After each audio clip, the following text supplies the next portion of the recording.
Assalamualaikum warahmatullahi wabarakatuh. Innal hamdalillah nahmaduhu wa nasta'inuhu wa nastaghfiruh wa na'udzu billahi min syururi anfusina wa min sayyiati a'malina. Man yahdihillahu fala mudhillalah wa man yudlil fala hadiyalah. Asyhadu an la ilaha illallah wahdahu la syarikalah wa asyhadu anna Muhammadan abduhu wa rasuluh. Qala Allah Ta'ala ya ayyuhalladzina amanu ittaqullaha haqqa tuqatih wa la tamutunna illa wa antum muslimun. Ya ayyuhan nas ittaqu rabbakumul ladzi khalaqakum min nafsin wahidah wa khalaqa minha zawjaha wa bassa minhuma rijalan katsiran wa nisaa wattaqullaha alladzi tasaaluna bihi wal arham innallaha kana 'alaikum raqiba. Ya ayyuhalladzina amanu ittaqullaha wa qulu qawlan sadida yuslih lakum a'malakum wa yaghfir lakum dzunubakum wa may yuti'illaha wa rasulahu faqad faza fawzan azima. Amma ba'd, fa inna asdaqal hadithi kalamullah wa khairal huda huda Muhammadin sallallahu alaihi wasallam wa syarral umuri muhdatsatuha fa inna kulla muhdatsatin bid'ah wa kulla bid'atin dolalah wa kulla dolalatin finnar. Hadirin jamaah Masjid Baitur Rahman yang semoga dirahmati oleh Allah. Alhamdulillah, segala pujian hanya untuk Allah Subhanahu wa Ta'ala. Pada malam hari ini kita dapat kembali berkumpul, kita dapat kembali bertemu di masjid ini. Dan ini adalah pertemuan kita yang kedua di bulan ini. Karena seperti biasa, setiap Senin kelima akan diteruskan pembahasan tentang perjalanan hidup Nabi Muhammad sallallahu alaihi wasallam. Dan seperti yang telah disampaikan, kita akan meneruskan kembali pembahasan tentang bagaimana perjalanan Rasulullah ke Mekah dalam rangka ibadah umroh. Pembahasan ini pada pertemuan sebelum ini telah sampai pada cerita bagaimana tiba-tiba hewan tunggangan Rasulullah berhenti ketika tiba di daerah Hudaybiyah. Hudaybiyah sendiri terletak beberapa mil saja dari kota Mekah. Bahkan di salah satu lokasi di Hudaybiyah itu ada batas tanah haram. Ada batas tanah haram. Jadi di Hudaybiyah itu ada batas tanah haram sehingga seseorang bisa berpindah di satu waktu dari tanah haram ke tanah halal atau sebaliknya. Dan ini peristiwa berhentinya hewan tunggangan Rasulullah ini adalah sesuatu yang Allah inginkan. Kata Rasulullah sallallahu alaihi wasallam, "Walladzi nafsi biyadihi la yas'aluni." Afwan. Kata Rasulullah sallallahu alaihi wasallam, "Ma khala'atil qaswa." Al-qaswa, unta Rasulullah waktu itu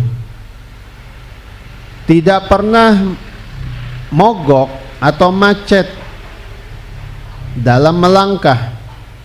Wa madzaka laha bi khalqin, dan bukan untuk itu dia diciptakan.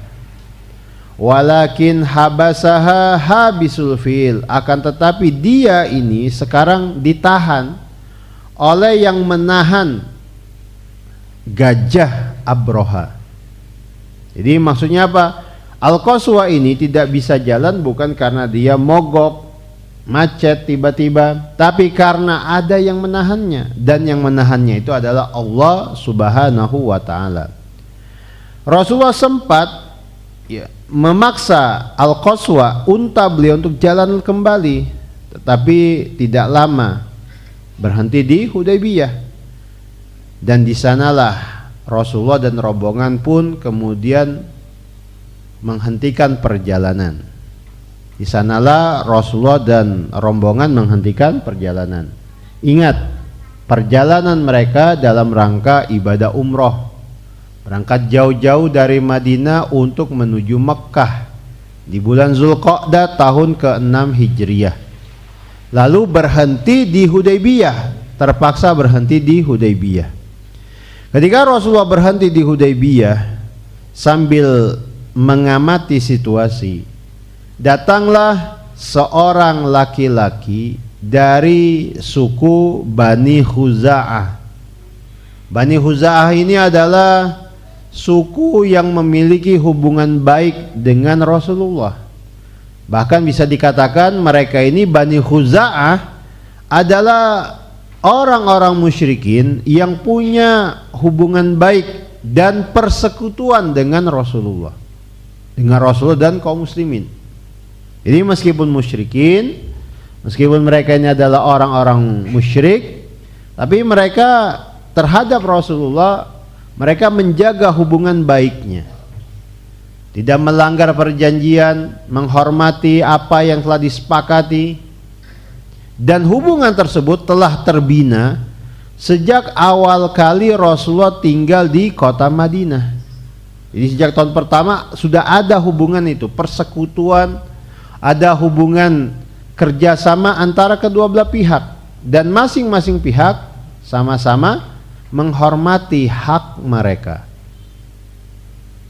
Nah, tiba-tiba datang salah satu laki-laki dari suku Khuza'ah, namanya Budail bin Warqa.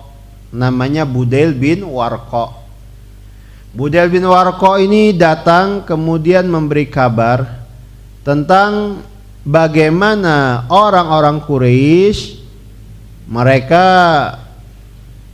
sedang memikirkan cara supaya Rasulullah dan para sahabat tidak jadi ke Mekah.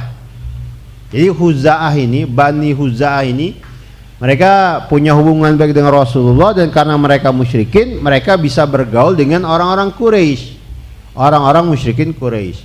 Nah, Budail cerita kepada Rasulullah, orang-orang Mekah, tokoh-tokoh Quraisy, mereka sekarang sedang memikirkan cara supaya kalian, maksudnya Rasulullah para sahabat, tidak meneruskan perjalanan ke Mekah. Padahal waktu itu sudah tinggal beberapa mil. Sudah tinggal beberapa mil saja masuk kota Mekah. Sementara dari Madinah ke Mekah itu sekitar 450 km. Jadi hadirin jamaah sekalian, coba tolong kita posisikan di posisi Rasulullah para sahabat. Kita sudah jalan jauh-jauh sekian ratus kilometer, sebentar lagi sampai di tujuan, tiba-tiba dipaksa berhenti. Kemudian perjalanan itu bukan untuk perang, bukan untuk cari ribut, tapi untuk apa? Ibadah. Dan dibuktikan dengan Rasulullah dan para sahabat tidak membawa perlengkapan perang, hanya membawa sebilah pedang yang disarungkan. Lalu mereka sama-sama bertalbiyah, dan di dalam rombongan itu dibawa serta sebanyak 70 ekor hewan yang akan disembelih, unta yang akan disembelih nanti. Karena zaman itu, pada masa itu yang namanya ibadah umroh, dalam rangkaian manasiknya masih ada praktek menyembelih hewan, hadyu. Jadi umroh zaman dulu tuh sambil bawa hewan juga. Kalau zaman sekarang cuma haji. Pas haji, ketika kita mau tahallul, mau selesai dari ihram kita, nah, di antara yang harus kita lakukan itu adalah menyembelih hadyu, hewan sembelihan, di tanggal 10 Zulhijjah. Dulu umroh juga begitu. Ya. Jadi nggak kebayang nih sekarang ya, kalau kita umroh kayak begitu, berarti kita juga harus menyisihkan dana untuk membeli hewan sembelihan. Menyisihkan dana untuk membeli hewan sembelihan. Kalau misalnya sekarang masih begitu. Tetapi ternyata itu dinasakh, dihapus. Sehingga hanya haji yang sekarang membawa hewan sembelihan yang disembelih tanggal 10 Zulhijjah. Dan biasanya jamaah haji dari Indonesia, mereka biasanya berkongsi ya, patungan, satu unta dibagi 7 atau satu sapi dibagi 7. Itu pun dibeli di sana ya, bukan dibawa dari tempat tinggal kayak dulu Rasul membawa dari Madinah, yang seperti itu. Jadi Budail cerita situasi terkini di kota Mekkah. Maka pada waktu itu Rasulullah SAW hanya menjawab, Inna lam naji li kita li ahadin, kami datang ke sini bukan untuk memerangi siapa-siapa. Walakin najina mu'tamirin, kami datang ke sini cuma pengen umroh. Nah, kalimat yang diucapkan oleh Rasulullah ini menjadi dalil bahwa pada waktu itu yang Allah tetapkan menjadi bagian dari syariat Islam hanya umroh, bukan haji. Karena haji nanti pada tanggal 9 baru ditetapkan menjadi bagian dari syariat Islam. Ucapan ini mu'tamirin itu artinya orang yang melakukan umroh. Mu'tamir. Kami hanya pengen melakukan umroh, hanya umroh. Dan memang kata Rasulullah, orang-orang Quraisy mereka telah dicapekkan, telah dilelahkan oleh perang, telah dirusak oleh perang, situasi perang antara kami dan mereka. Sehingga apa? Sehingga segala sesuatu yang terkait dengan gerakan kami, apa yang kami lakukan itu dicurigai. Padahal kami sekarang hanya cuma umroh. Mereka mengaitkannya dengan situasi yang ada antara kami, Quraisy dan orang-orang Islam. Kami hanya pengen umroh, kami tidak ada niat untuk menyerang mereka, memerangi Quraisy, enggak. Kami cuma umroh. Tapi kalau mereka, orang-orang kafir Quraisy, memaksa untuk berperang dengan kami akan siap ladeni. Meskipun kami hanya membawa senjata ala kadarnya. Karena waktu itu Rasul para sahabat hanya membawa pedang yang disarungkan. Dan itu tentu saja pedang yang disarungkan ini semacam aksesoris bagi setiap orang laki-laki Arab kalau melakukan safar. Jadi bukan pengen perang ya. Sebagaimana halnya kita kalau ke kebun kerja bakti ya bawa golok. Kita bawa golok kalau kerja bakti bukan pengen perang, pengen kerja bakti. Ke kebun, lihat lahan, lihat misalnya singkong sudah ada yang bisa dicabut enggak, ya kita bawa golok ya. Kita berangkat dari rumah ke kebun kita untuk nyabut singkong ya bawa golok, bukan pengen perang. Artinya golok yang kita bawa itu sudah aksesoris wajib bagi kita kaum bapak-bapak kalau ke kebun, kalau kerja bakti, bukan pengen perang sama kampung sebelah, bukan. Nah seperti itulah situasinya, seperti itulah kondisi Rasulullah waktu itu, bawa pedang disarungkan itu karena kebiasaan orang-orang Arab kalau safar, bukan pengen perang. Tujuan mereka adalah untuk umroh. Kayak begitu. Nah, kata Budail, sa'uballighuhum ma taqul. Aku akan sampaikan apa yang kau sampaikan ini kepada mereka, kepada tokoh-tokoh Quraisy. Ya, maka berangkatlah Budail menemui orang-orang Quraisy. Berangkatlah Budail menemui tokoh-tokoh musyrikin Quraisy. Lalu ketika sampai di Mekah, bertemu dengan tokoh-tokoh Quraisy, Budail berkata, "Inni qad ji'tukum min indi hadzal rajul." Aku baru saja datang dari orang itu, maksudnya Rasulullah. Wa sami'tuhu yaqulu qawlan fa in syi'tum aradtuhu alaikum. Dan dia, maksudnya Rasulullah, menyampaikan sesuatu yang telah ku dengar. Kalau kalian mau, ku sampaikan kepada kalian. Apa yang aku dengar itu dari Muhammad, dari Rasulullah sallallahu alaihi wasallam. Maka pada waktu itu di tengah-tengah tokoh Quraisy ternyata terpecah menjadi dua kelompok. Pertama golongan tua, yang kedua golongan muda.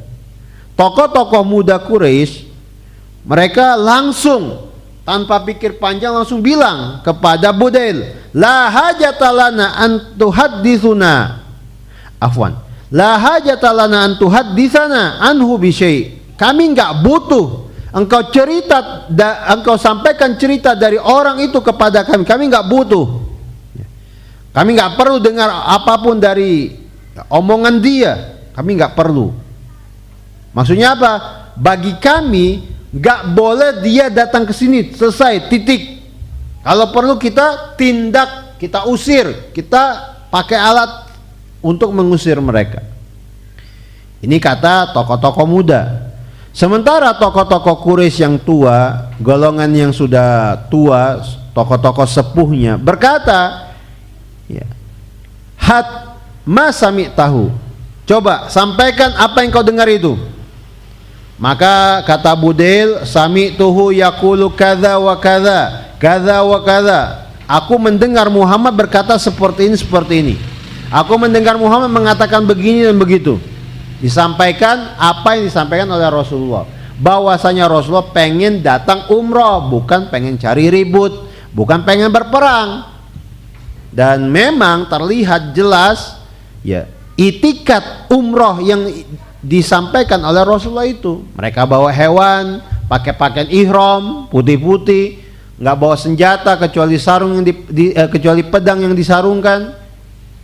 Jadi betul-betul serius untuk umroh. Maka ketika mendapatkan disampaikan ucapan Rasulullah seperti itu, orang-orang Quraisy kemudian kembali berdiskusi, berpikir apa yang harus mereka lakukan. Faba'atha Quraisyun Mikros ibn Habs. Maka pada waktu itu mereka mencoba cara lain, ya, mencoba memecahkan kebuntuan itu dengan mengirim seseorang yang bernama Mikros, dikirim untuk menemui Rasulullah. Nah kali ini Mikros posisinya sebagai utusan resmi orang-orang Quraisy. Namanya siapa? Mikros. Kalau yang punya buku terjemahan itu di terjemahan ditulisnya Mukriz. Ini keliru. Namanya Mikros, bukan Mukriz, bacanya Mikros. Maka berangkatlah Mikros mewakili tokoh-tokoh Quraisy untuk menyampaikan pandangan mereka. Maka ketika datang menemui Rasul di Hudaybiyah, Rasul melihat Mikros ini datang dan punya sesuatu yang hendak disampaikan. Pada waktu itu Rasulullah berkata, "Hadza rajulun gadirun." Ini orang licik. Ini orang licik nih. Mikros ini orang licik. Jadi Rasulullah memberitahu kepada para sahabat tentang sifat Mikros ini. Maka ketika datang lalu berbicara kepada Rasulullah, menyampaikan apa yang diinginkan oleh orang-orang Quraisy, Rasulullah menjawab seperti yang disampaikan kepada Budail. Kami datang ke sini pengen umroh, hanya ibadah. Kami nggak ada niat lain kecuali itu. Kami tidak ingin berperang. Kurang lebih seperti itu disampaikan kepada Mikros. Maka Mikros pun beranjak pulang menyampaikan apa yang disampaikan oleh Rasulullah kepada tokoh-tokoh Quraisy. Selesai Mikros, orang-orang Quraisy tetap mereka belum tergerak, belum melihat apa yang disampaikan oleh Rasulullah itu sesuatu yang bisa diterima. Maka mereka menyiapkan utusan berikutnya. Orang kedua dikirimlah kemudian untuk menemui Rasulullah, seorang laki-laki yang bernama Hulais bin Alqamah. Ini utusan resmi dari tokoh Quraisy, Hulais bin Alqamah. Maka berangkatlah Hulais menemui Rasulullah. Ketika Hulais datang ke Hudaybiyah, Rasulullah melihat Hulais hendak menyampaikan sesuatu. Dari jauh Rasulullah berkata kepada para sahabat, "Hadza Hulais, ini Hulais, wa huwa min qaumin yu'adzibunal budna." Dia ini salah seorang laki-laki dari kaum yang memuliakan ibadah, memuliakan budan. Budan itu maksudnya hewan sembelihan yang disembelih untuk ibadah. Dia ini orang yang punya perhatian terhadap hal-hal yang terkait ibadah. Faba'athuha, ayo kalian perlihatkan. Perlihatkan apa? Perlihatkan bukti kita tuh pengen ibadah. Maka pada waktu itu para sahabat mereka mulai melepaskan atau memperlihatkan unta-unta yang mereka bawa dari Madinah yang rencananya akan disembelih, di akhir ibadah umroh mereka. Lalu sebagian lagi bertalbiyah, memperkeras talbiyahnya supaya dilihat dan diamati oleh Hulais. Maka ketika datang ke situ, Hulais melihat para sahabat bertalbiyah, lalu melihat ada hewan-hewan yang dikasih tanda sebagai hewan yang akan disembelih nanti. Maka Hulais dengan kontan berkata, "Subhanallah, maha suci Allah, ma yambaghi li haula an yasuddu, ma yambaghi li haula an yusaddu anil bait." Maha suci Allah, tidak pantas orang-orang ini, maksudnya Rasul para sahabat itu dihalangi dari Masjidil Haram.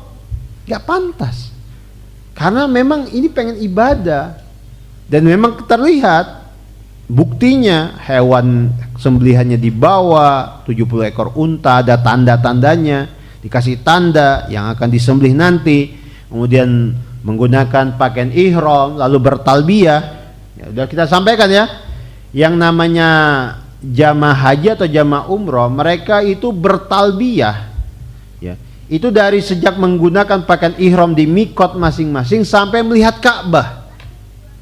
Jadi bayangkan itu jauh, puluhan kilometer atau ratusan kilometer melakukan talbiyah itu.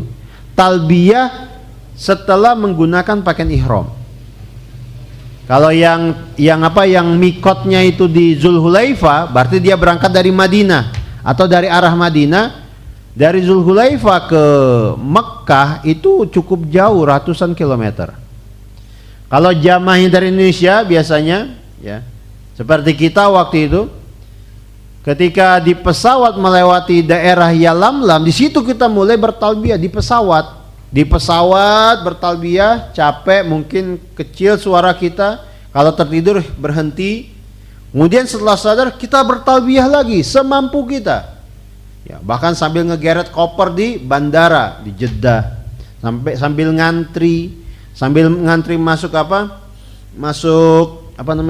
kereta ya, imigrasi ya, masuk imigrasi sambil bertalbiyah sampai pakai pakaian ihram. Nah ini bagi yang ngambil paket seperti itu begitu. Jadi betul-betul tersampaikan syiarnya. Dan orang-orang yang melihat kita pasti langsung paham, ini orang mau umroh, ini orang mau haji. Nah bayangkan orang seperti Hulais yang memang punya kepekaan terhadap hal-hal seperti ini, maka gak usah heran jika berucap Subhanallah, maha suci Allah. Mereka ini pengen ibadah, gak pantas untuk dihalangi, gak baik untuk diusir, dihalangi dari Masjidil Haram. Jadi memang Hulais gak banyak bicara dengan Rasulullah, cuma lihat itu, ketemu, kemudian lihat pemandangan yang ada, sesuatu yang terlihat di matanya, langsung berkesimpulan seperti ini. Faraja, lalu langsung pulang menemui tokoh-tokoh Quraisy. Lalu disampaikan apa yang menjadi pandangannya. Ra'aitul budna, ya, aku melihat unta-unta yang akan disembelih. Kemudian aku juga melihat tanda unta itu sudah siap untuk dijadikan hewan hadiyu. Wa ma ara an yusaddu, Nggak pantas mereka itu dihalangi dari melakukan ibadah di sini. Maksudnya apa? Persilakan saja mereka. Mereka buat ibadah, mereka pengen ibadah. Jangan dihalangi. Persilakan saja mereka datang ke sini, mereka pengen ibadah. Jadi jelas, tegas Quraisy berkata seperti itu. Langsung memberikan rekomendasi kepada tokoh-tokoh Quraisy, gak usah takut. Mereka ini pengen ibadah, persilakan saja datang. Nah, ini sesuatu yang sudah dibayangkan oleh Rasulullah, sudah diprediksi oleh Rasulullah. Ini orang suka ibadah, peka dengan masalah kayak gini, kasih lihat. Langsung ya, kasih lihat dan terjadi.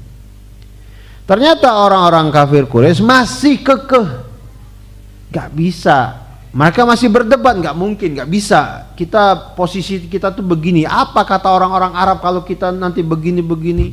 Bagaimana orang-orang Arab bilang ke kita nanti kalau Muhammad datang ke negeri kita sementara kita bermusuhan dengan mereka, sedang dalam kondisi berperang dengan mereka.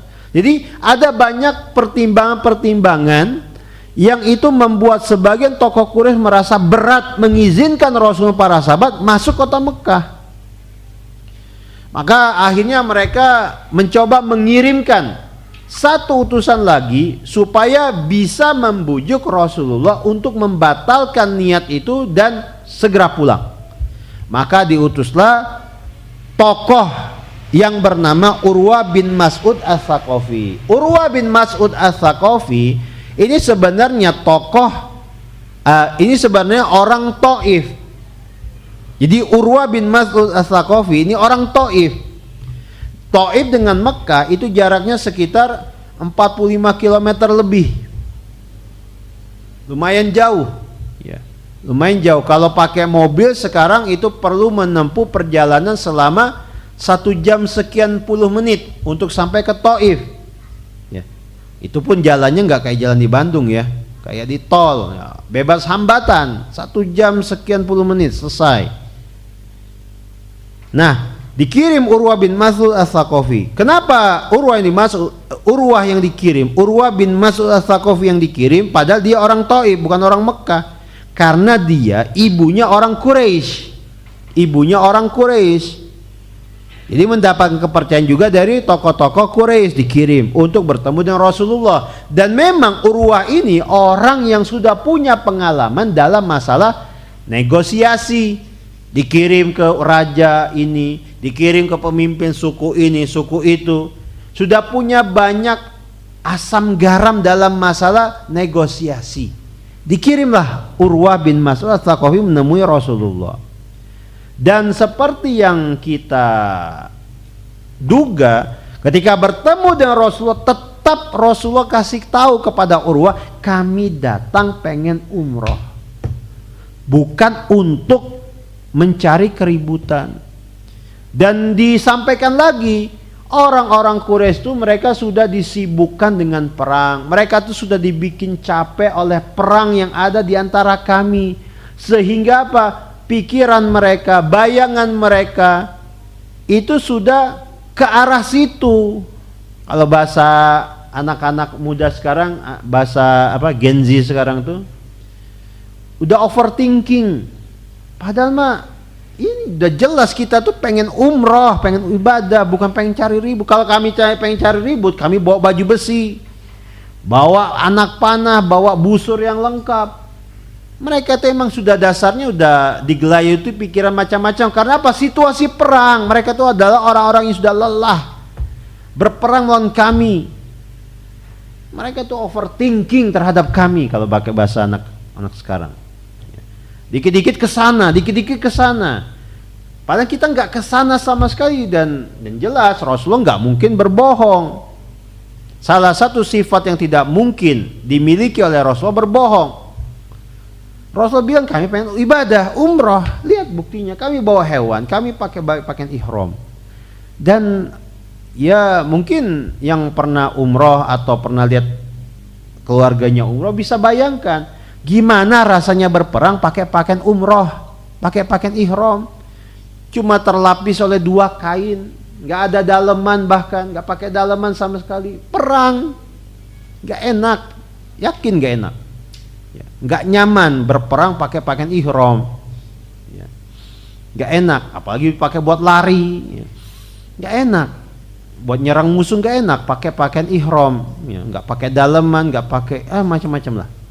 Nah, ini disampaikan kepada Urwah bin Mas'ud. Dan Urwah pun menyampaikan apa yang disampaikan oleh Rasulullah seperti itu. Setelah Urwah pulang, nah kemudian Rasulullah belum mengambil tindakan sebagai antisipasi dari apa yang mengelayuti pikiran tokoh-tokoh Quraisy. Setelah Urwah bin Mas'ud pulang, tiba-tiba di malam hari setelah itu, jadi Rasulullah para sahabat akhirnya menunggu di Hudaybiyah. Hari pun berganti menjadi malam, Urwah pulang.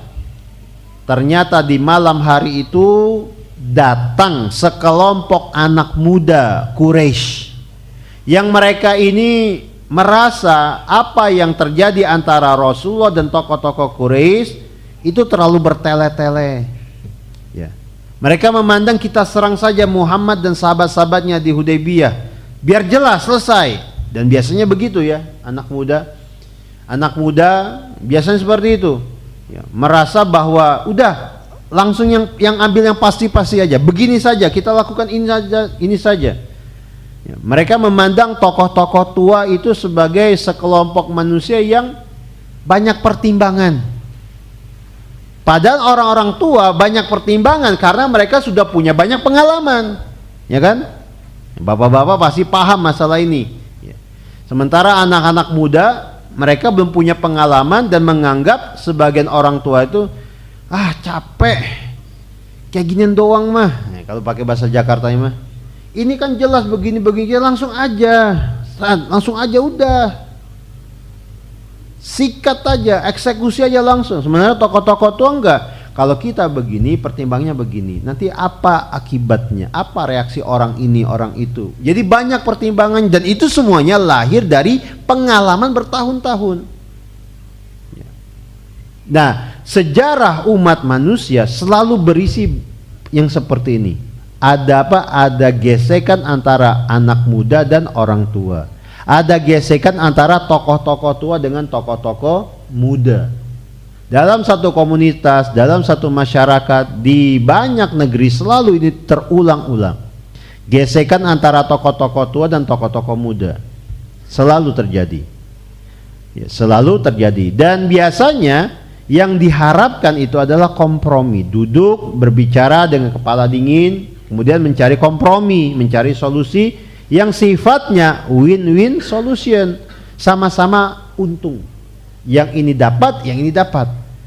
Tapi jangan lupa tidak sedikit juga yang terjadi malah gesekan yang lebih keras lagi. Gesekan yang lebih keras lagi. Lalu terjadi apa? Sesuatu yang sifatnya kekerasan.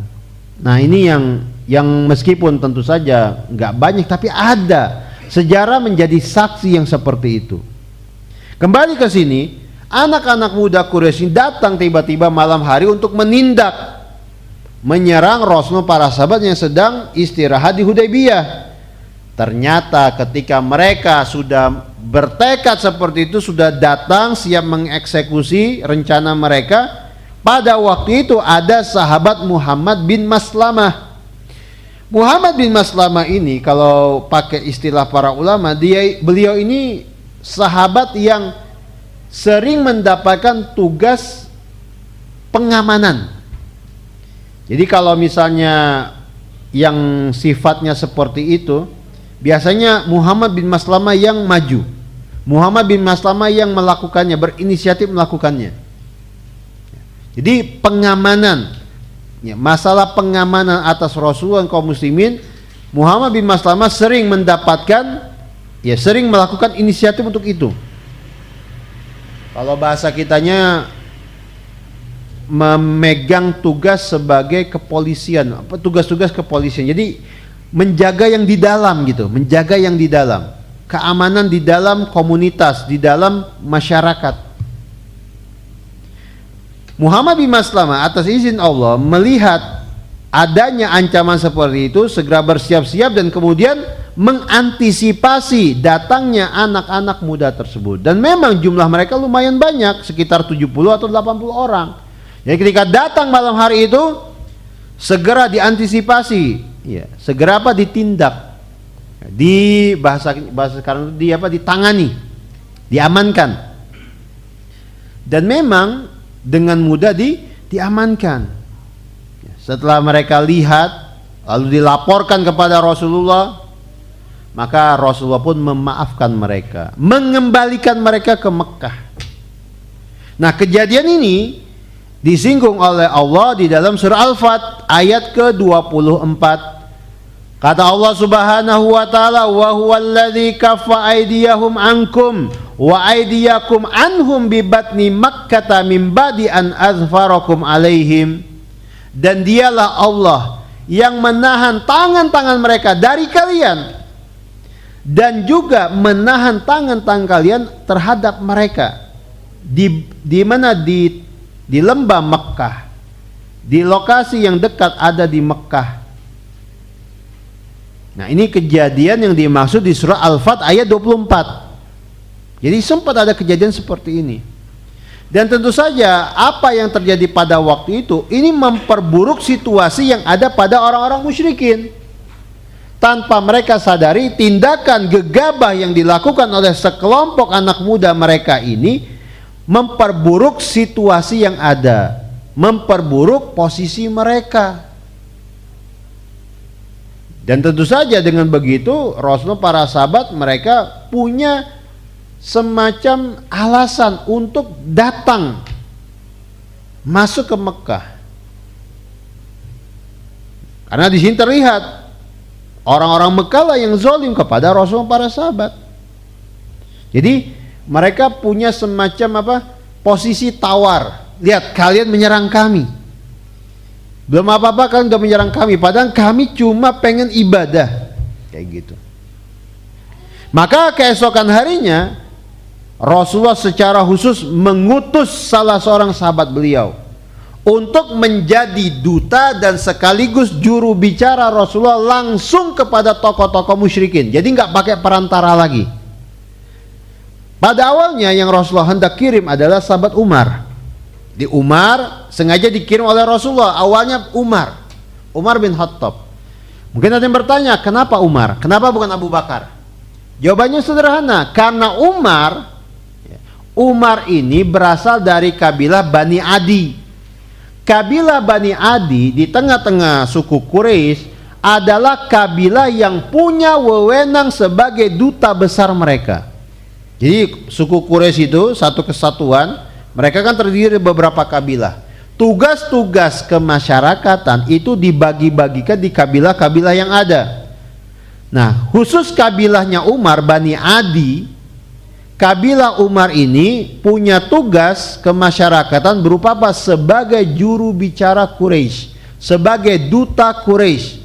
Jadi kalau misalnya suku Quraisy punya masalah dengan suku lain, terlibat persengketa yang menjurus ke arah kekerasan dengan suku lain, orang-orang Bani Adi yang diutus. Orang-orang Bani Adi yang diutus untuk melobi, untuk bernegosiasi, untuk melakukan ini atau itu. Dan Umar sebelum masuk Islam telah disiapkan oleh kabilahnya menjadi sosok duta besar bagi Quraisy. Maka dari itu Umar jauh-jauh hari sejak dini beliau sudah diajari beberapa skill yang bisa menunjang sebagai seorang duta besar. Misalnya apa? Skill membaca, menulis. Kemudian Umar juga diajari atau disuruh latihan bela diri, tangan kosong dengan senjata. Bahkan Umar menjadi salah satu jawara gulat ketika di umur mudanya. Jadi sudah sejak lama Umar dipersiapkan untuk mendapatkan tugas seperti itu. Nah, setelah masuk Islam lalu hijrah ke Madinah, ternyata yang seperti itu masih dikenal. Sehingga Rasulullah terpikir Umar yang mau diutus untuk menegosiasi apa yang ada pada waktu itu, untuk melobi tokoh-tokoh Quraisy. Ketika Umar sudah ditunjuk oleh Rasulullah, maka Umar dengan penuh pertimbangan berkata kepada Rasulullah, wahai Rasulullah, ya Rasulullah, laisa li ahadun bi Makkah min bani Adi yaghdabu li in uzitu. Wahai Rasulullah, sesungguhnya aku tidak punya siapapun di kota Mekah yang bakal membelaku jika aku disakiti, yang akan membantuku jika aku disakiti. Maksudnya apa? Kalau ia sekarang Umar berangkat ke Mekah sebagai wakil atau juru bicara Rasulullah, lalu tiba-tiba terjadi situasi yang tidak diharapkan, Umar terluka atau terbunuh, maka itu sangat mungkin karena Bani Adi di Mekah posisinya nggak kuat dan mereka belum tentu membela Umar, karena Umar ini kan masuk Islam lalu pergi ke Madinah, memisahkan diri dari kabilahnya. Nggak ada orang yang bisa membelaku dari kabilahku, dari Bani Adi, nggak ada. Lalu kata Umar, ingat, Umar menyampaikan ini bukan dalam rangka menolak, tapi memberikan pandangan terbaik. Maksudnya apa? Umar siap melakukan tugas, tapi Umar punya pandangan terbaik, punya pandangan yang mungkin bisa jadi pertimbangan Rasulullah. Kata Umar radhiyallahu anhu setelah itu, beliau mengatakan, ya, kenapa tidak engkau kirim Utsman saja, Utsman bin Affan saja ke sana? Kenapa tidak engkau kirim Utsman saja ke sana? Padahal Utsman radhiyallahu anhu, beliau punya kerabat yang kuat, posisinya di tengah-tengah Quraisy. Waktu itu pemimpin orang-orang Quraisy adalah Abu Sufyan. Abu Sufyan ini tidak lain dari sepupu Utsman, satu kabilah dengan Utsman. Kenapa tidak Utsman saja? Ya. Fa innahu mubalighu ma aratta, dan Utsman bisa menyampaikan apa yang kau inginkan. Ya. Jadi Umar memberitahu kepada Rasulullah dasar-dasar pertimbangan kenapa harus Utsman. Utsman satu kabilah dengan Abu Sufyan. Utsman kabilahnya dipandang terhormat di tengah-tengah Quraisy. Kenapa enggak Utsman saja? Kalau misalnya tiba di sana, niscaya dia akan dihormati dan dia bisa menyampaikan apa yang kau inginkan. Maka setelah mendapatkan pandangan seperti itu, ternyata Rasulullah pun kemudian menyetujui pandangan Umar. Akhirnya yang dipilih adalah Utsman. Lalu kata Rasulullah kepada Utsman, akhbirhum ana lam na'ti liqital. Wahai Utsman, sampaikan kepada tokoh-tokoh Quraisy itu, kita tidak datang ke sini untuk berperang. Wa inna majina, kita datang ke sini hanya untuk umroh. Wad'uhum ilal Islam, ajak mereka. Setelah itu ajak mereka masuk Islam. Sampaikan tujuan kita untuk apa, lalu ajak mereka masuk Islam. Ya. Lalu kata Rasulullah juga di akhir pesan beliau kepada Utsman, kemudian kalau engkau ketemu dengan saudara-saudara kita yang masih belum bisa hijrah dari Mekah, sampaikan kepada mereka untuk bersabar, laki-lakinya atau perempuannya bersabar, dan sampaikan kabar gembira bahwa sebentar lagi kemenangan akan datang menghampiri kita. Allah akan membantu kita, sabar, tunggu. Niscaya sebentar lagi Mekah akan akan aman dan tidak perlu lagi kita menyembunyikan agama kita dari siapapun yang ada di sana. Ini pesan Rasulullah kepada Utsman. Kita berhenti dulu, kita sholat isya. Setelah sholat isya kita lanjutkan kembali. Alhamdulillah, wassalatu wassalamu ala rasulillah. Assalamualaikum warahmatullahi wabarakatuh.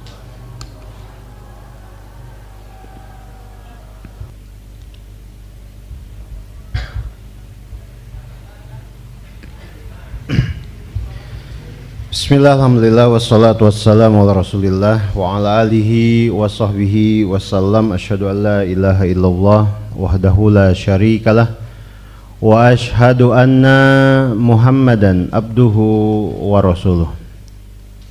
Kita lanjutkan lagi apa yang tadi telah kita mulai dari ba'da maghrib.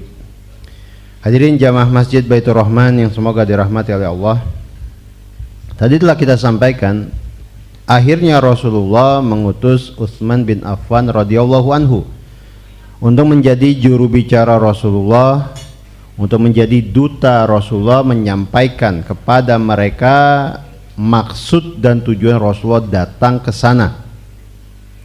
Kata Rasulullah kepada Utsman, akhbirhum anna lam na'ti liqitalin.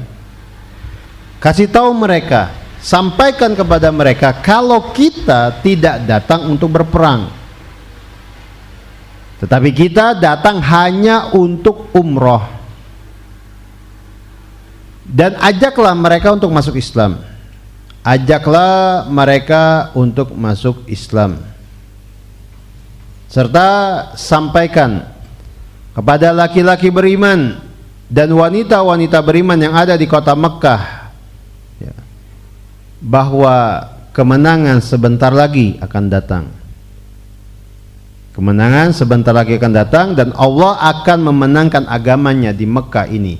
Hatta la yastakhfiya fiha ahadun bil iman. Sampai nanti tidak ada lagi seorang pun yang akan menyembunyikan keimanannya di kota Mekkah.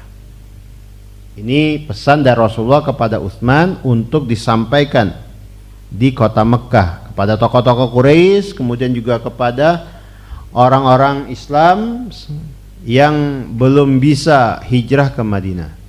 Maka berangkatlah Utsman menuju Mekkah. Kemudian sesampainya di Mekkah, seperti yang diduga oleh Umar, Utsman mendapatkan perlakuan baik. Bahkan beliau disambut. Beliau datang ke Mekkah, beliau disambut, lalu beliau dikasih jaminan keamanan.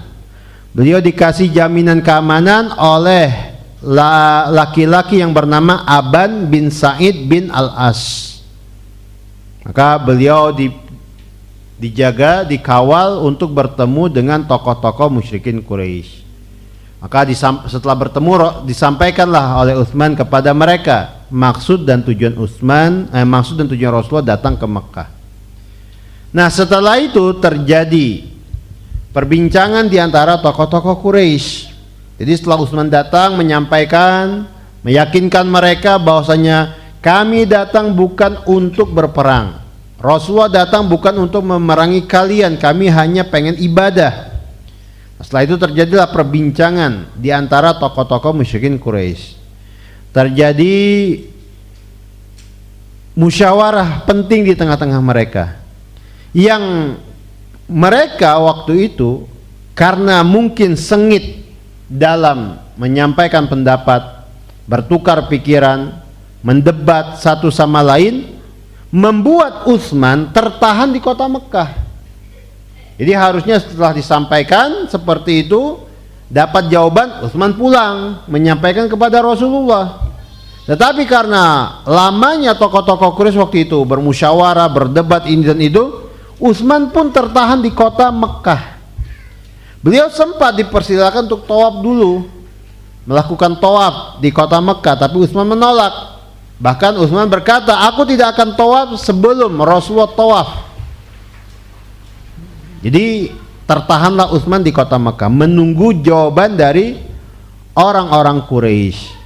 Nah, situasi seperti ini ternyata berpengaruh kepada Rasulullah para sahabat di Hudaybiyah. Jadi pada waktu itu Rasulullah para sahabat menunggu kembalinya Utsman. Dalam perkiraan mereka Utsman tidak lama di Mekkah, akan datang sekian waktu, sekian jam, pulang lagi. Tapi mereka menunggu dan terus menunggu sampai kemudian lewat batas waktu dan mulai muncul pikiran yang tidak-tidak di tengah para sahabat. Mulai waktu itu para sahabat merasa was-was. Mulai sebagian sahabat merasa ada sesuatu yang terjadi pada Utsman.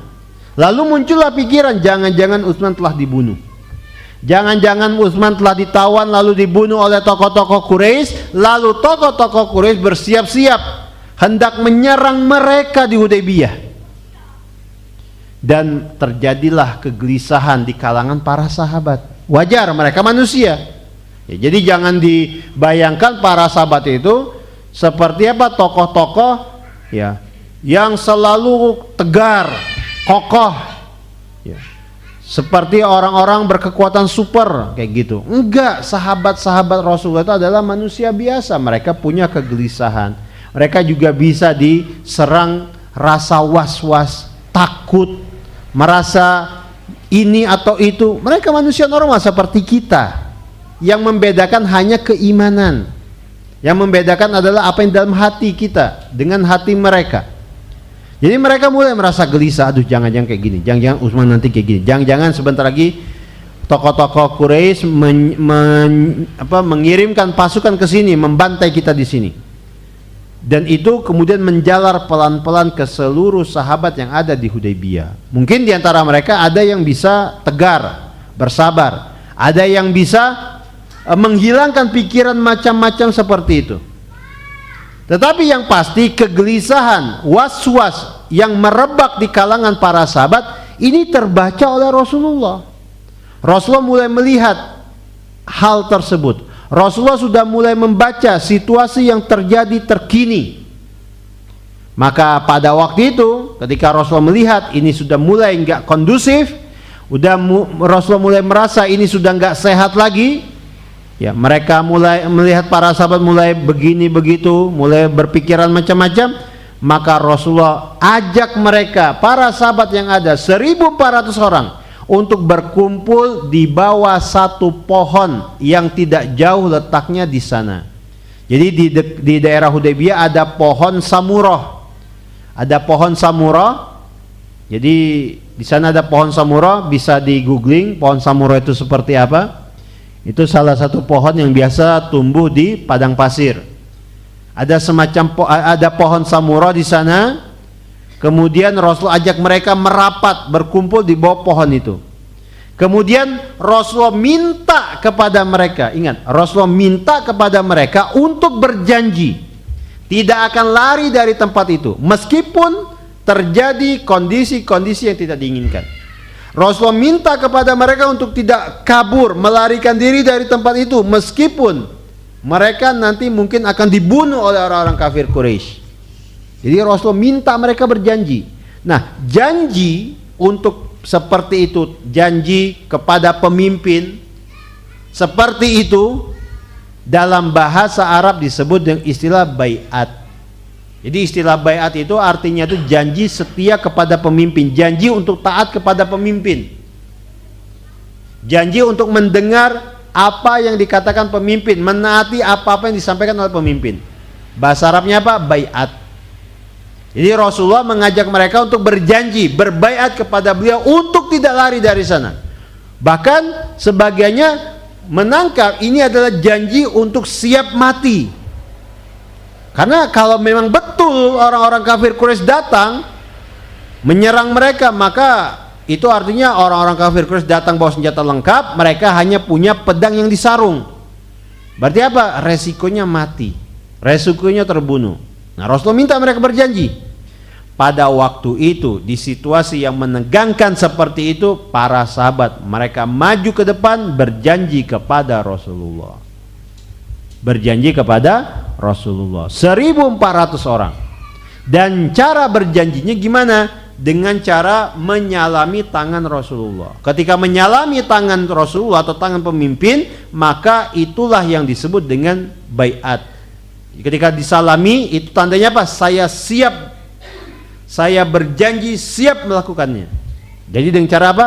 Bersalaman, menyalami pemimpinnya. Nah, itu baiat. Jadi bukan begini, bukan saya bersumpah.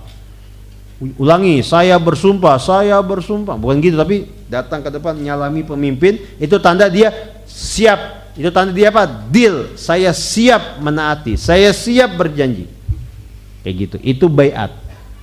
Dan baiat hanya diberikan kepada pemimpin kaum muslimin.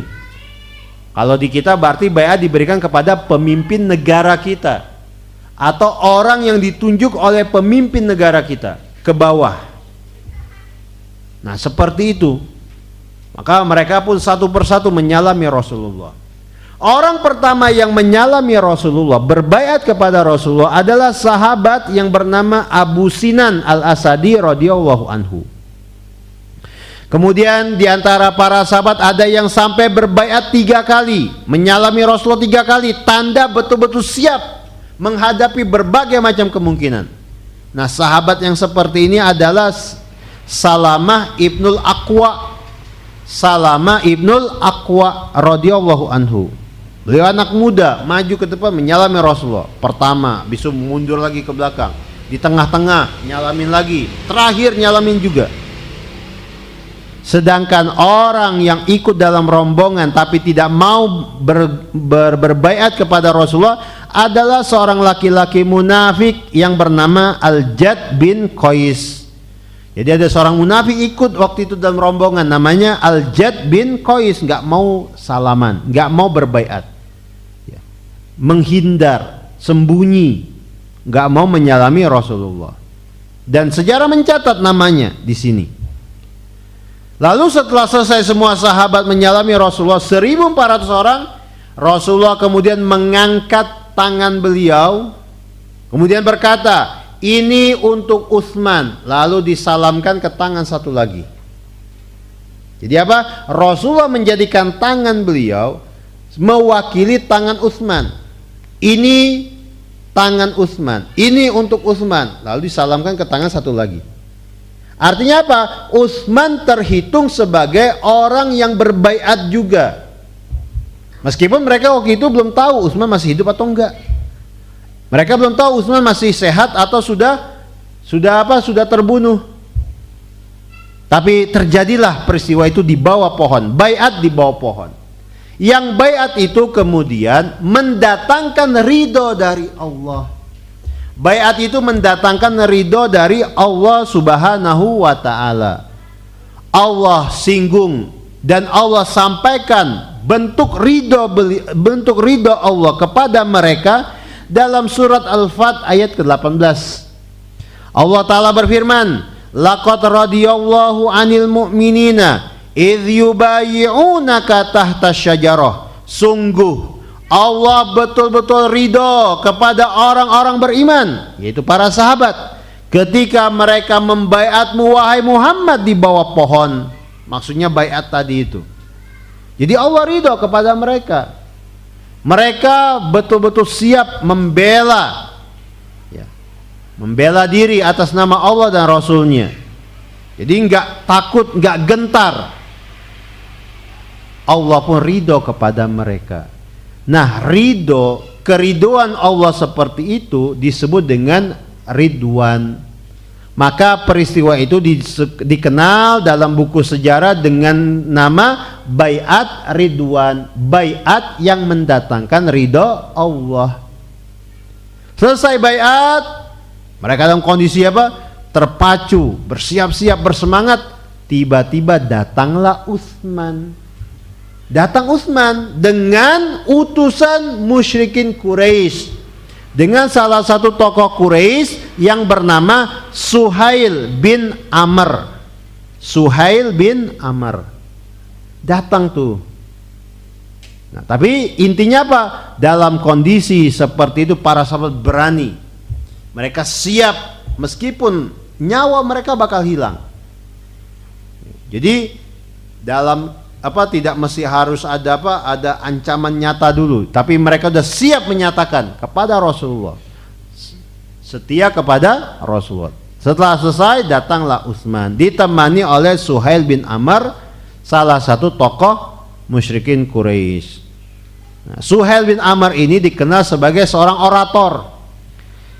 orator, tokoh yang fasih dalam bicara. Dan nanti ketika penaklukan kota Mekah masuk Islam.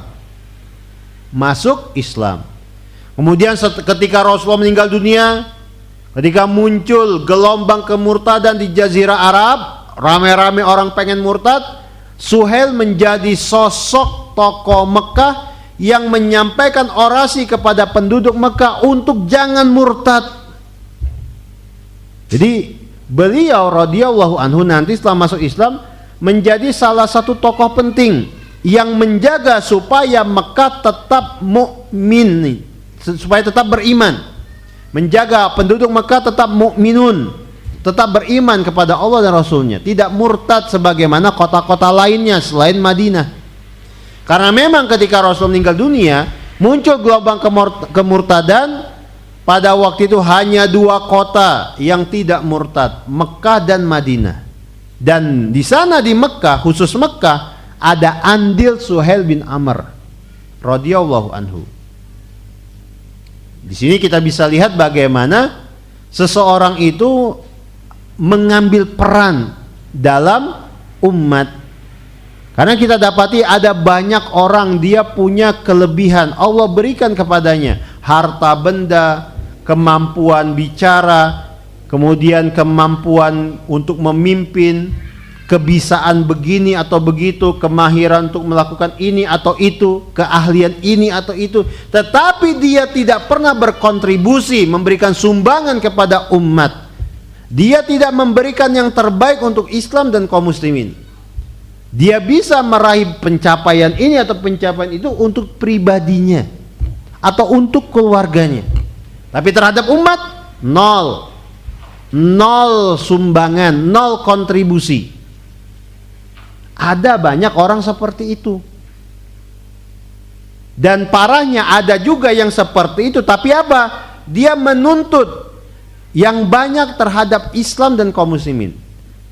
Dia bertanya dan mengharap banyak hal dari Islam dan kaum muslimin untuk diri dan keluarganya.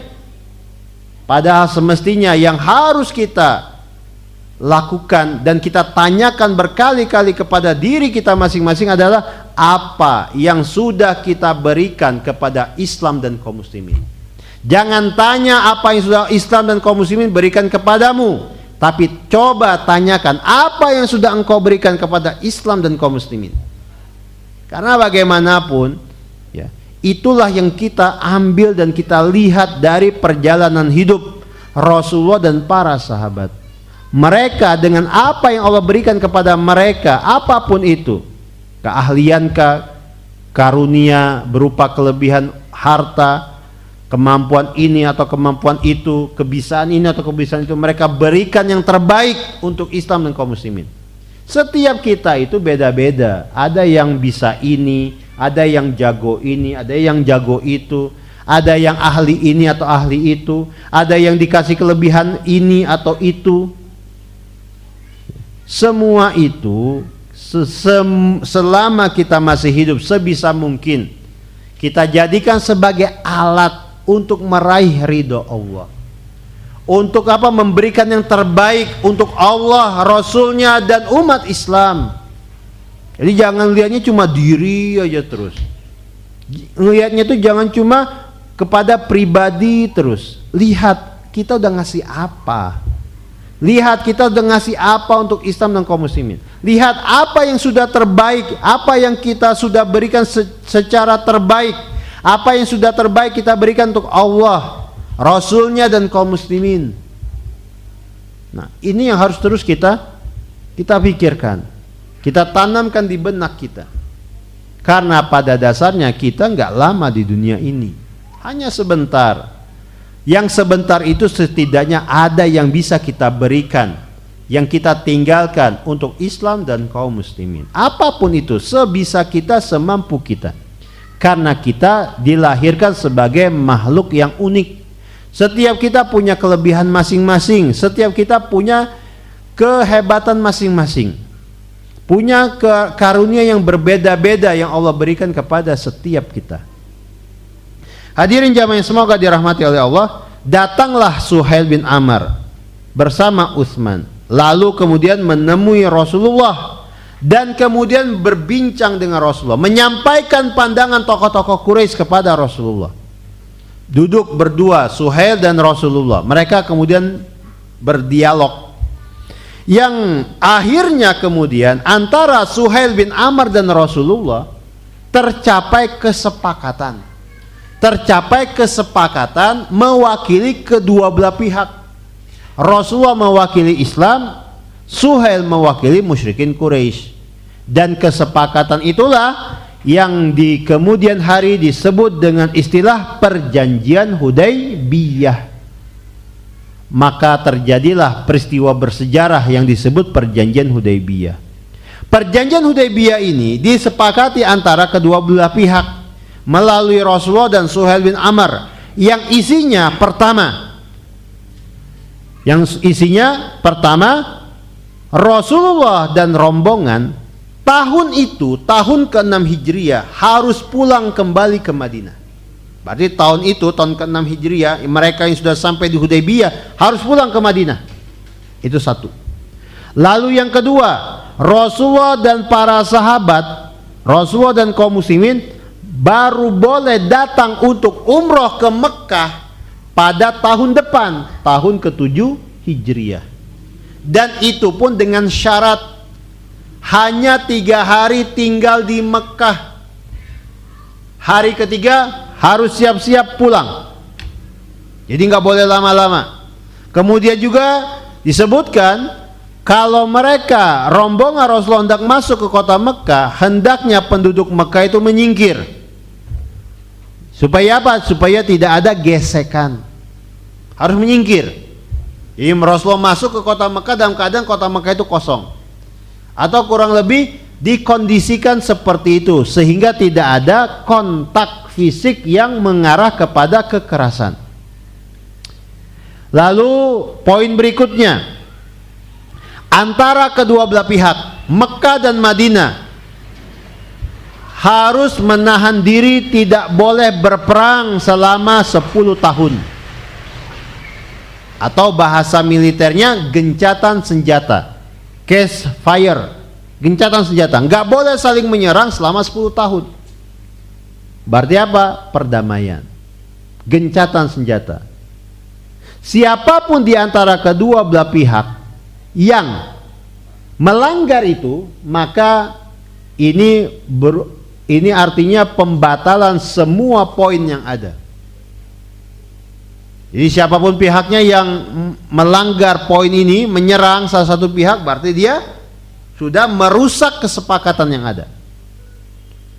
Kemudian poin berikutnya, masing-masing pihak Mekah dan Madinah, kaum muslimin dan orang-orang Quraisy, masing-masing pihak membebaskan setiap kabilah atau suku di Jazirah Arab untuk bergabung dengan siapa saja.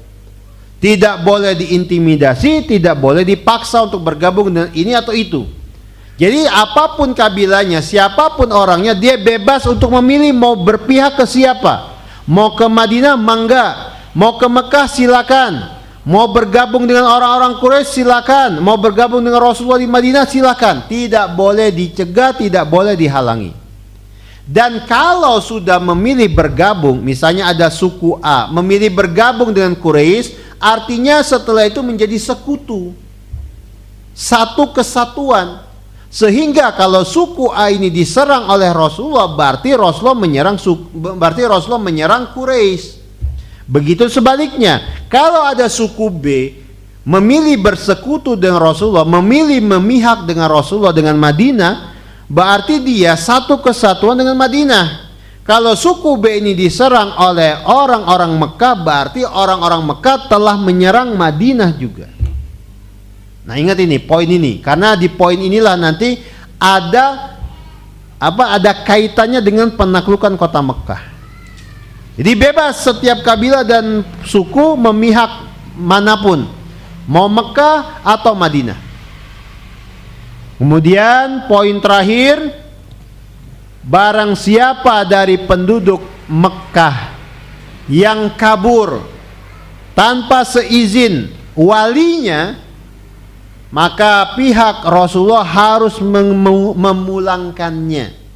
Jadi misalnya ada seorang anak muda, anak remaja, berangkat kabur dari Mekah, pengen hijrah ke Madinah, maka Rasulullah harus memulangkan anak muda ini ke Mekah. Kayak gitu. Tapi sebaliknya, kalau ada orang Madinah yang pergi ke Mekah, maka orang Mekah tidak ada kewajiban untuk memulangkannya ke Madinah. Nah, poin ini ya disebutkan sebagai poin terakhir. Ya, disebutkan sebagai poin terakhir. Yang mungkin bagi sebagian sahabat ini terasa tidak mengenakan, tidak adil. Kok kalau mereka datang ke sini kita harus balikin, sementara kita enggak. Pada waktu itu para sahabat belum sampai ke hikmah yang ada di balik itu. Rasulullah hanya menjalankan apa yang diperintahkan kepada dirinya. Beliau sepakati poin itu. Dan ternyata para sahabat baru paham di kemudian hari. Karena nggak mungkin ada seorang mukmin tinggal bersama Rasulullah, beriman kepada beliau, sama-sama tinggal di Madinah, memilih pindah ke Mekah. Nggak mungkin. Nggak mungkin. Sudah nyaman beribadah, berjuang bersama Rasulullah, kemudian tinggal bersama Rasul, mendapatkan bimbingan, arahan, malah memilih tinggal bersama orang-orang kafir Quraisy. Nggak mungkin. Kecuali kalau orang itu murtad. Nah, ini kan sesuatu yang berbeda. Ini sesuatu yang berpenyakit di dalam hatinya. Nah, para sahabat belum sampai ke titik itu. Sehingga ada sebagian sahabat mereka merasa berat menerima isi perjanjian Hudaybiyah di saat Rasulullah yang menandatanganinya. Tapi itulah perjanjian Hudaybiyah. Disepakati oleh Rasulullah, kemudian dituliskan ya di dalam satu lembaran khusus yang menyatakan bahwa ini adalah sesuatu yang sangat-sangat resmi. Karena bangsa Arab adalah bangsa yang tidak bisa membaca dan menulis. Kesepakatan atau perjanjian penting, sesuatu yang penting di tengah-tengah masyarakat itu ditulis untuk menunjukkan sisi formalnya. Kalau kita kan cap, stempel, apa namanya itu, kop, ya kop surat, stempel, tanda tangan pemimpin, ketua RT, ketua RW, nggak ada stempel aja itu dianggap nggak, oh ini mah nggak resmi nih, balik. Atau mungkin apa, kopnya nggak ada. Mungkin di sebagian tempat, oh nggak masalah, yang penting ada capnya. Tapi ingat, kebiasaan itu pakai kop biasanya. Ya, ini yang berlaku di kita. Nah, kalau dulu, kalau sudah ditulis, ya sudah ditulis seperti ini, maka ini tandanya penting, formal, resmi, nggak main-main. Karena mereka adalah orang-orang yang nggak biasa membaca dan menulis. Mereka orang-orang buta huruf. Rasulullah saja nggak bisa membaca dan menulis. Yang menuliskannya waktu itu adalah Ali bin Abi Thalib. Maka disepakatilah. Setelah disepakati, Suhail bin Amr pulang. Nah, bagaimana dengan Rasulullah, para sahabat? Mereka sudah dari awal berangkat untuk umroh. Tetapi ternyata kondisi yang ada berbeda dari apa yang mereka pikirkan. Sehingga mereka berada di situasi yang tidak semestinya. Sehingga pada waktu itu, dalam kondisi seperti itu, ada hal-hal yang kemudian dalam istilah fikih disebut sebagai bagaimana caranya ketika kita sudah ihram tapi tertahan. Sudah ihram nih mau haji, sudah ihram mau umroh, tapi tertahan karena satu dan lain hal. Apa yang harus kita lakukan? Apa yang harus kita kerjakan dalam kondisi seperti itu? Maka pada waktu itu Rasulullah memerintahkan kepada para sahabat untuk apa? Memenuhi manasik yang bisa dilakukan di Hudaybiyah. Apa itu? Menyembelih hewan sembelihan, tahallul, mencukur rambut. Yang nggak bisa dilakukan apa? Tawaf, sa'i, nggak bisa. Ya sudah, yang bisa dilakukan apa? Menyembelih hewan sembelihan, memotong rambut. Itu yang bisa dilakukan. Maka setelah selesai semua itu, utusan Quraisy pulang, Rasulullah kemudian menyuruh para sahabat untuk menyempurnakan manasik umroh yang bisa dilakukan di Hudaybiyah. Kata Rasulullah, "Qumu fanharu." Ayo kalian, bangunlah kalian, sembelih hewan-hewan hadyu kita. Inharu, sembelih. Maksudnya bukan sembelih ya. Inhar itu maksudnya nusuk leher unta. Jadi unta itu ditusuk, dinahar, setelah keluar darahnya, ya, nanti dia jatuh baru disembelih. Rasul bilang kepada mereka, "Kumu, ayo bangun kalian, ayo inharu, ya, naharlah unta-unta hadyu kita." Maka disebutkan pada waktu itu para sahabat mereka semuanya bengong, bukan bengong. Mereka semuanya terdiam. Mereka semuanya seperti orang yang kecewa. seperti orang yang sulit menerima isi perjanjian Hudaybiyah. Sehingga ketika Rasul sudah memerintahkan mereka seperti itu, enggak biasanya mereka lambat dalam merespon. Mereka diam. Mereka seperti orang yang hilang semangat. Dan Rasulullah sampai mengulang 3 kali perintah itu. Dan sampai 3 kali mereka tetap begitu. Slow respon kalau bahasa kita sekarang. Dan gak ada yang bergerak. Maka pada waktu itu Rasulullah pun kemudian masuk ke dalam kemahnya dengan membawa Membawa kegundahan. Beliau melihat para sahabat gak kayak biasanya. Biasanya dibilang A langsung dikerjakan, dibilang B langsung kerjain. Ini enggak. Maka beliau sedih, beliau masuk ke dalam tendanya, lalu beliau mengadu, curhat, mengeluhkan itu kepada istrinya yang waktu itu dibawa serta. Istri yang dibawa serta waktu itu bernama Ummu Salamah. Ketika mendengarkan cerita dari suaminya, lalu mendapati kesedihan pada isi pembicaraan itu, Ummu Salamah kemudian berkata kepada Rasulullah, "Ya Rasulullah, wahai Rasulullah, atuhibbu dzalik? Apakah engkau pengen mereka mengerjakan apa yang kau perintahkan?" Dan tentu saja jawabannya iya. Maka kata Ummu Salamah, "Ukhruj, keluar sekarang, tsumma la takallam." La tukallim. Keluar sekarang, kemudian jangan engkau bicara. La tukallim ahadan kalimatan. Jangan engkau bicara dengan siapapun. Jangan engkau sampaikan apapun kepada mereka. Hatta tanharo budnak. Sampai engkau nahar hewan hadiumu. Watad'u halikok. Kemudian engkau panggil orang yang mencukur, yang bakal mencukur rambutmu. Lalu cukur rambutmu, cukur habis rambutmu. Jadi apa? Jangan bicara dengan siapa-siapa, engkau kerjakan saja. Lakukan saja, jangan ajak, jangan bicara kepada mereka. Jadi apa? Kerjakan saja, jangan ajak bicara mereka. Maka setelah mendengarkan saran dari Ummu Salamah, Rasulullah pun bangun, keluar dari kemahnya, kemudian mencari unta yang hendak disembelih, unta beliau yang hendak disembelih, lalu disembelih sendiri oleh beliau. Dinahar lalu disembelih sendirian dan gak banyak ngomong, gak ngomong sama orang-orang sekitarnya. Sementara para sahabat waktu itu masih terdiam, masih dalam posisi sebelumnya. Mereka hanya melihat Rasulullah melakukan itu sendirian. Rasulullah ambil unta beliau ikat, kemudian beliau tusuk leher unta itu. Setelah selesai beliau sembelih.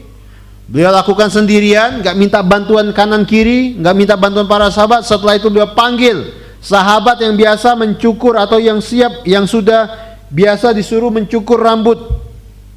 Dipanggil, lalu Rasul perintahkan untuk mencukur habis rambut beliau. Nah, ketika Rasul melakukan ini, kemudian dilanjutkan begini sampai habis rambut beliau selesai dicukur, tahallul begitu, para sahabat langsung tiba-tiba tersadar melihat kejadian itu di depan mata mereka. Mereka merasa malu sendiri, lalu mereka segera bergerak buru-buru mengerjakan apa yang dikerjakan oleh Rasulullah. Bahkan disebutkan di sini, pada waktu itu mereka rebutan salah satu sama lain. Mereka bangun, mereka segera mencari hewan yang mereka ingin sembelih, unta yang sudah mereka bawa. Mereka sampai rebutan satu sama lain, bahkan sampai rebutan mencukur rambut mereka, tahallulnya, menggundul rambut mereka. Hatta kada ba'duhum yaktulu ba'dan gomma, sampai mereka satu sama lain itu seperti mau bunuh-bunuhan karena rebutan itu. Ayo rebutan pengen dicukur. Kan dulu nyukurnya nggak kayak kita ya, santai. Kalau sekarang itu misalnya di sana umroh tahallul nyukur habis rambut kita itu ada tempat khususnya. Ada banyak orang siap melakukannya ya. Barbershop ya. Ada tempatnya khusus. Nah, kalau dulu mah dilakukan sendiri-sendiri. Sesama jemaah. Jadi yang satu bantu yang lainnya, yang satu bantu yang lainnya. Atau ada anggota jamaah khusus yang melakukan itu. Kalau sekarang mah enak, kalau dulu begitu. Jadi karena mereka saling rebutan seperti hampir mau bunuh-bunuhan. Ya, karena pakai alat ya. Anak lu, bentar gitu. Dan mereka waktu itu segera melakukannya. Langsung setelah melihat Rasulullah. Dan para ulama menyebutkan ini diantara bentuk kecerdasan Ummu Salamah. Jadi ketika suaminya mendapatkan situasi seperti itu, memberikan usulan yang ketika dikerjakan itu memberikan pengaruh besar. Dan memang seharusnya seorang istri seperti itu. Dia membantu suaminya dalam menjalankan ketaatan kepada Allah. Istri ideal itu adalah istri yang selalu membantu suaminya dalam melakukan ketaatan kepada Allah, bukan sebaliknya. Bukan menjadi penghalang bagi suaminya melakukan ketaatan kepada Allah, atau menjadi penyokong suaminya dalam melakukan kemaksiatan kepada Allah. Nah, ini harus kita ingat, terutama kaum ibu-ibu, kaum wanita, kaum muslimah. Jadikan diri kita masing-masing, ya, para istri, untuk menjadi sosok pendamping hidup suaminya, dalam menjalankan ketaatan kepada Allah, mendorong, mendukung, menyemangati, bukan malah sebaliknya menghalangi atau mendorong, menyokong supaya melakukan maksiat dan dosa kepada Allah. Hadirin jamaah yang semoga dirahmati oleh Allah. Nah, ini kejadian di Hudaybiyah waktu itu. Setelah selesai mereka semua melakukan itu, mereka selesai ihramnya, mereka istirahat dulu sekian waktu, barulah setelah itu Rasulullah ajak mereka pulang ke Madinah. Dalam perjalanan pulang turunlah surat Al-Fat yang merupakan kabar gembira kepada Rasulullah dan para sahabat tentang apa yang sudah mereka lakukan berupa perjanjian Hudaybiyah. Allah Ta'ala menyebutkan di surat Al-Fat ayat pertama, Inna fatahna laka fatham mubina. Sungguh kami telah berikan kepadamu kemenangan dengan kemenangan yang nyata. Ketika turun surat ini dimulai dengan ayat yang tadi kita baca, maka ini menjadi berita besar bagi Rasulullah dan para sahabat. Dan para sahabat sendiri, karena mereka yang menyaksikan kejadian itu, paham kejadian itu, mereka tahu konteks ayat ini. Sampai-sampai Ibnu Mas'ud radhiyallahu anhu mengatakan kepada murid-muridnya, nanti setelah berlalu zaman, kalian menyangka Fatham Mubina adalah penaklukan kota Mekah. Jadi istilah Fatham Mubina, kemenangan yang nyata, itu penaklukan kota Mekah. Kami, kata Ibnu Mas'ud, para sahabat Rasulullah, tidak mengartikan Fatham Mubina sebagai penaklukan kota Mekah. Fatham Mubina, kata Ibnu Mas'ud, adalah perjanjian Hudaybiyah.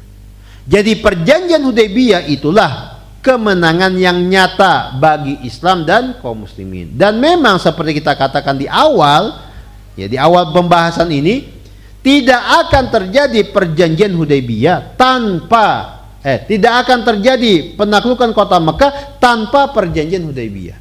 Artinya perjanjian Hudaybiyah itulah yang menjadi sebab terjadinya penaklukan kota Mekah, yang akan kita bahas nanti pada tempatnya. Karena penaklukan kota Mekah terjadi 2 tahun kurang dari peristiwa perjanjian Hudaybiyah. Allahu a'lam bishawab. Ini yang bisa kita sampaikan pada malam hari ini. Mudah-mudahan bermanfaat. Mohon maaf kalau ada kurang dan salah. Dan semoga duduknya kita di sini terhitung sebagai satu amal ibadah di sisi Allah Subhanahu wa taala. Terhitung sebagai satu amal solih yang bisa menambah berat timbangan pahala kita di hari kiamat nanti. Kita cukupkan sampai di sini. Subhanakallahumma wa bihamdika asyhadu alla ilaha illa anta astaghfiruka wa atubu ilaik. Alhamdulillah wassalatu wassalamu ala Rasulillah. Assalamualaikum warahmatullahi wabarakatuh.